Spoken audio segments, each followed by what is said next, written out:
Hi, it's G from Native Speakers Academy. It's a misty morning and I was up till 1 o'clock writing a legal letter. So I don't know where I am this morning. I am wishing that I was still back in my warm and comfortable bed. But let's try to turn this situation into something constructive. Let's try to make a positive out of the negative.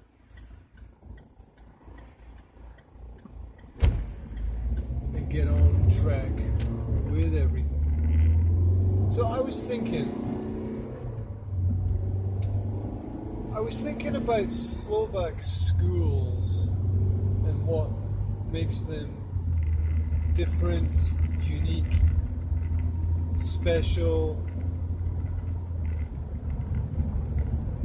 and I was trying to focus on the positive aspects and elements because it's easy to be critical. It's easy to point out what's wrong without even having to offer some great alternative or real solution which will actually work, not just some idle fantasy that doesn't have any possibility. And so I will try to present to you this morning a series of reasons why Slovak schools are absolutely fantastic for Slovak students. And I mean that, I really mean that.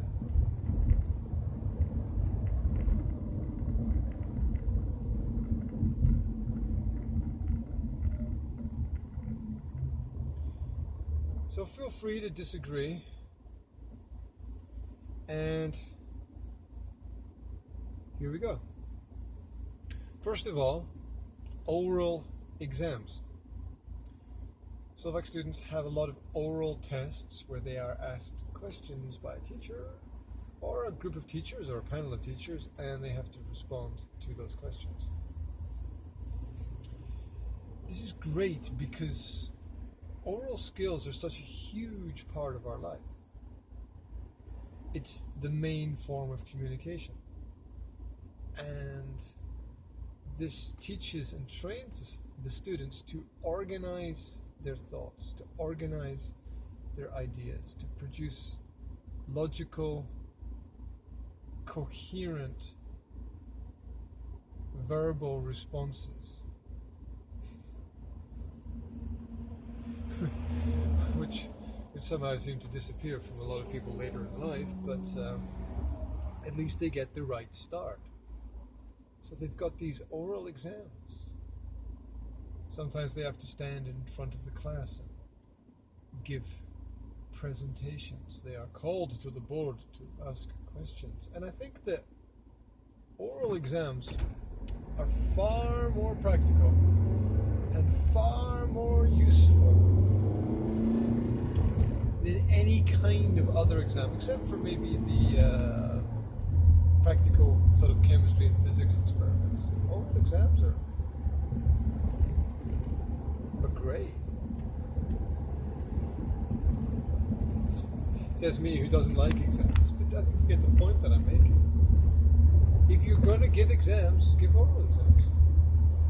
Test people using a skill which they're going to need for the rest of their life. I mean, and not just in the future, they're going to need it right now, in the present. Another great advantage of Slovak schools is the holidays. Which is like saying the great advantage of school is that there's no school sometimes.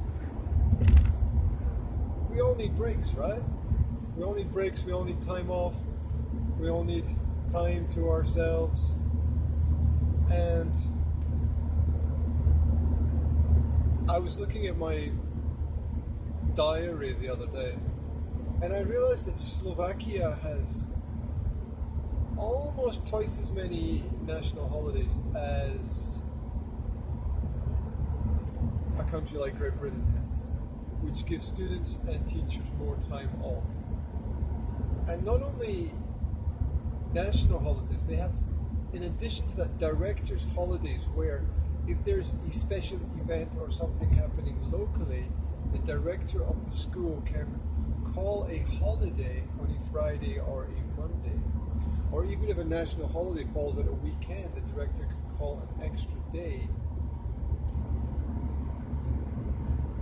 on a Friday or a Monday, so that students don't have to go to school. Or alternatively, if a national holiday falls on a Thursday or a Tuesday, the director can call a holiday on a Friday or a Monday, so that students don't have to not go to school on the Thursday and then go to school on Friday. Or they don't have to go through some crazy situation where they have to go to school on a Monday but not a Tuesday. They can have a fluent transition in their days off, which gives everybody time to plan and do their own thing, which is pretty cool, I think. Schools in general have shorter daily timetables than in other Western countries. This means that students maybe finish around 12 o'clock, 1 o'clock. Sometimes they have their lunch and they don't have the classes after lunch, which again gives them more free time to do their own thing. And that doing their own thing, which is part of, I think, growing, having the responsibility in terms of making choices, is really important. When I used to walk to work, I would sometimes have a coffee in this coffee house, pub, bar place. In Europe, the coffee house, bar seems to integrate into one kind of thing, basically. Whereas in Britain, if you have a coffee house, coffee shop, you would definitely only drink coffee there. But here there's a much more open climate where if you wanted, you could have coffee, you could have tea, you could have wine, you could have beer, and it's just a different approach to things. And I used to stop in this cafe, bar, pub place on my way to work, maybe between 8 and 8:30, and I would order a coffee. And it was an interesting place, naturally, as these places always are early in the morning, because one side of the bar was populated by the police who were taking a break from walking up and down the street and giving parking tickets and doing God knows what else. And the other half of the bar was full of kids. Kids who had decided not to go to their first lesson at school.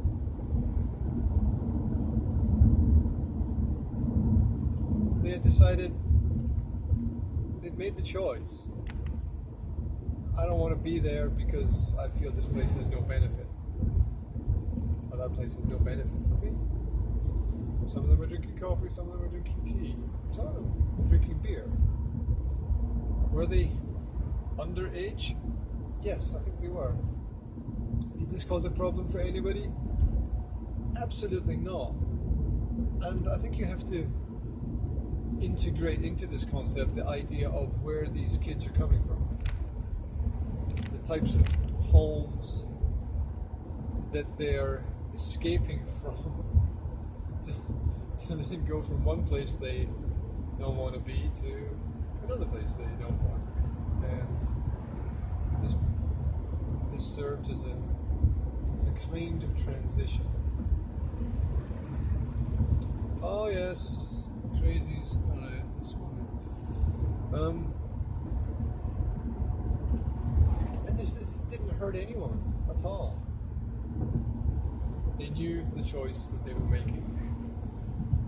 And I remember the owner of the cafe bar said, look, if they didn't get it here, they'd get it somewhere else. At least I can keep an eye on them. Fair enough. Do you want to have a beer on your way to school? If you're old enough to take responsibility for that choice. Again, fair enough. Again, you would find some students taking a beer on the way home from school. If you want to relax, if there's nothing else urgent or important that needs to be done, then why not? Why not? If there's no victim, there's no crime, right?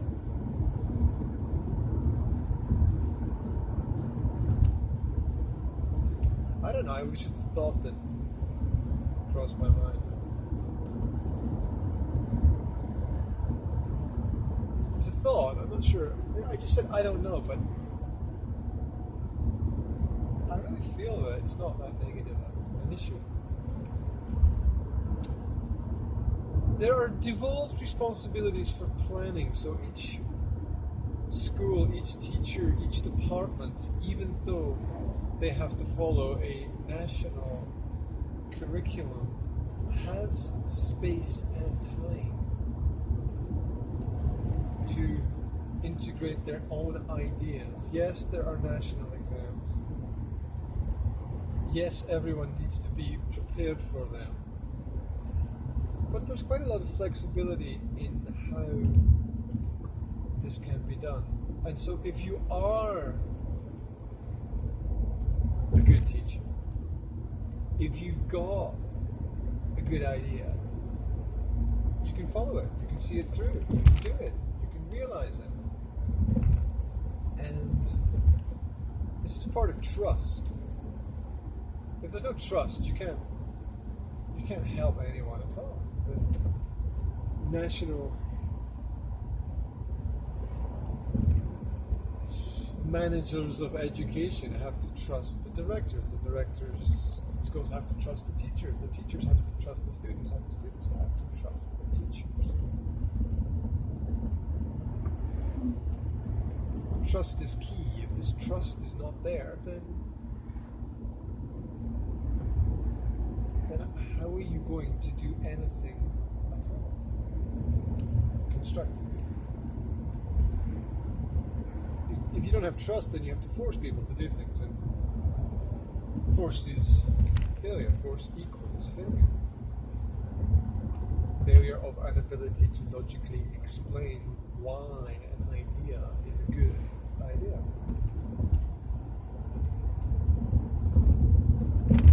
Schools organize a large amount of field trips. There are skiing courses in winter.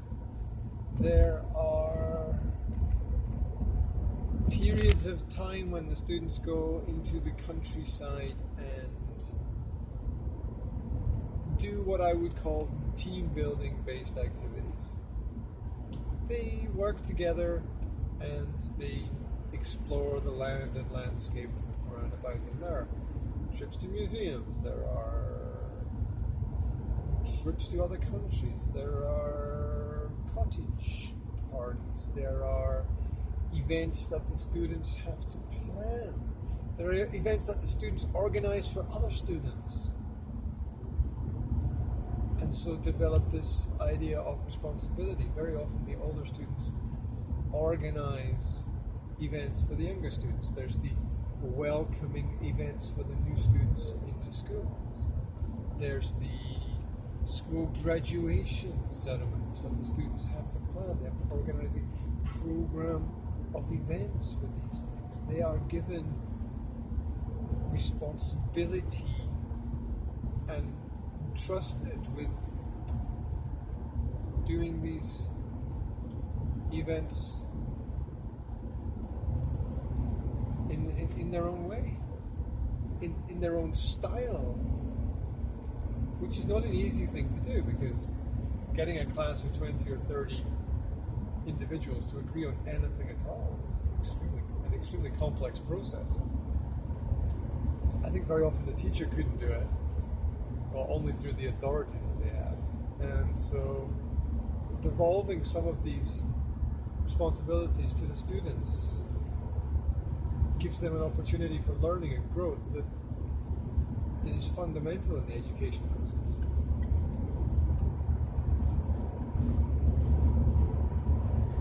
Summer holidays are pretty long. We're talking a minimum 2 months here. 2 months to switch off and do their own thing. 2 months for the family to have time together. 2 months where you can go on holiday, not once but twice if you really want. I will never forget the summer that I went to school in Britain, where we had 5 weeks and 2 days summer holiday. 5 weeks and 2 days. I know it sounds long, but it felt so short. It felt like there was no summer holiday at all. And now with the development of responsibilities of schools, we have schools open at weekends. We have schools staying open in the evening with extra lessons for students. It's almost like schools are open 24 hours a day, 7 days a week, and I'm not sure that really produces any long-term positive effect. Well, maybe it does. Maybe I'm wrong. Who knows? These are just the passing thoughts that are in my mind. Moving on.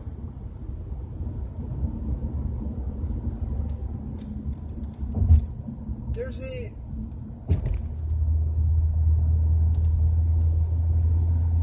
I think, good and open relationship mostly between the teachers, the students, the parents, and the management of the schools. Now, this doesn't mean that everything's going to be perfect, and it doesn't mean that schools are without problems.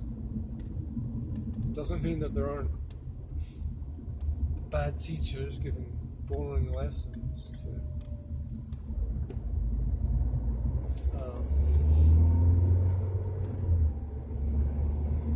students.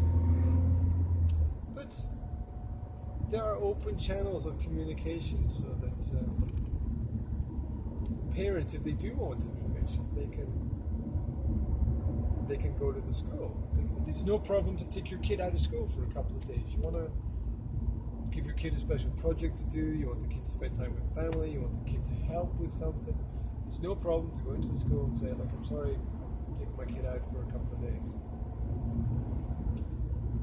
Or even a week. Or more, if you want. As long as they're prepared to do the work and catch up, it's not a problem. Slovakia is a country where a student cannot be in school for 2 weeks. And nobody will worry too much about it. I mean, obviously you've got something more important to do if you're not there. Logically, right? Nobody panics about it. Nobody worries about it. Nobody over-worries about it. They just let it be. Let it be and let people do their own thing. And all the pieces of the puzzle will click together naturally. The Slovak system is not a pyramid system. In the pyramid system of education, the more time you spent in school, the less subjects you study. So, for example, at the age of 12, maybe you study 8 subjects. At the age of 14, maybe 6. At the age of 16, maybe 5. Maybe 5. And then maybe you finish with a specialization in, say, 3 subjects in a pyramid system. And then you go to university and you study 1 in depth and in detail. Well, I think as you get older,